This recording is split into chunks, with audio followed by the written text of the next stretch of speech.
So welcome to Deano's Garage, and this is a VFR750, 1991 VFR750, and yes, it is a new addition to my garage.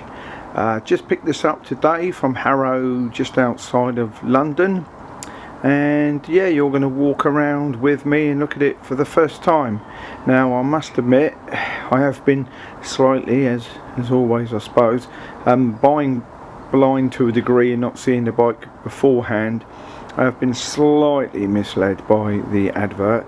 The bike has been resprayed and it has had all sort of new stickers added on to that respray, and it looks fantastic in the ad, and you're probably looking at it thinking, well, it looks fantastic now. But unfortunately, as with all these things, when you start looking up a bit closer, you do start to see a few things that you didn't see in the ad or you weren't made aware of in the ad. So let's just sort of walk around together and have a bit more of a look. So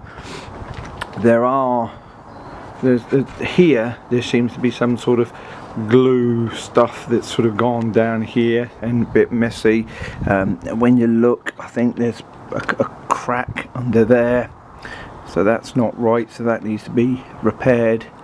And it really is kind of fairing type issues.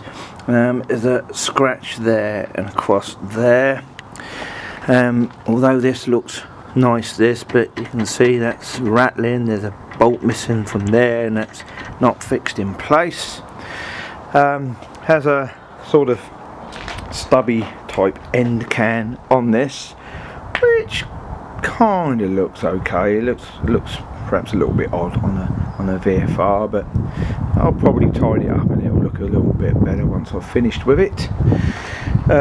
This is non-standard, sort of an aftermarket edition, but I'm not even sure if it's aftermarket or another bike sort of tailpiece that's been added to it. It doesn't look too bad because it's got that V4 sticker on there, but you can see here how it sort of poorly fits in, but from a distance it looks kind of, in a retro kind of way, it looks quite good-ish.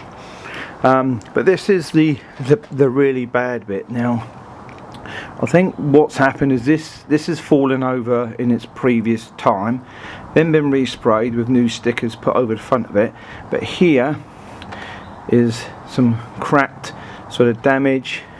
There's a hairline crack running through there, and there is also annoyingly a hairline crack running through there. I mean, it's not very obvious, that one, and with a bit of repair like I have done with panels on the back of that will obviously hold and stay, and it's barely even noticeable, to be honest, so that's not so bad. So it really is this bit that was the real sort of disappointment when I got there and looked at it and went, well, you never had that in the ad. Why didn't you put that in the ad? Why didn't you mention that? Why didn't you tell me or other people about that? And I think the guy kind of blagged it and pretended that it was okay, it had been repaired, but he must have cracked it without noticing, which I don't really believe, to be honest, but there we go. But yeah, I mean, that's it. It looks bright and nice in that white, and I think you'll agree, I mean, kind of from that distance, you know, the bike looks nice and certainly looks lovely in that white. You see so many of these that are red. There must be thousands and thousands of red ones all out there. But yeah, in white like that, I think it looks nice. I think, you know, those added stickers with the red stripes sort of bring out the details. So yeah, I like the look of the bike, but there is a little bit to be done. I'm about to throw a bucket of hot water over it and clean it down.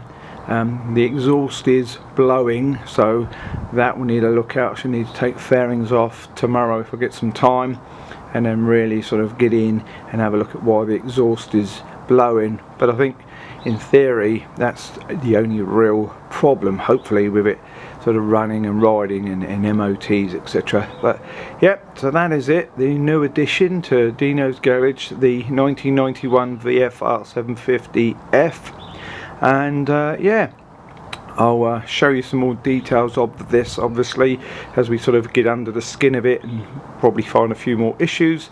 And as always, I will show you how I fix and overcome some of those issues. But thanks for watching Deano's Garage, and this is now the VFR750f project that you'll hopefully subscribe to and watch. And if you're thinking of buying one of these fantastic machines, because they really are fantastic machines, then you know, this will hopefully give you a few pointers and a few hints of how to fix and overcome a few issues along the way. Thanks for watching.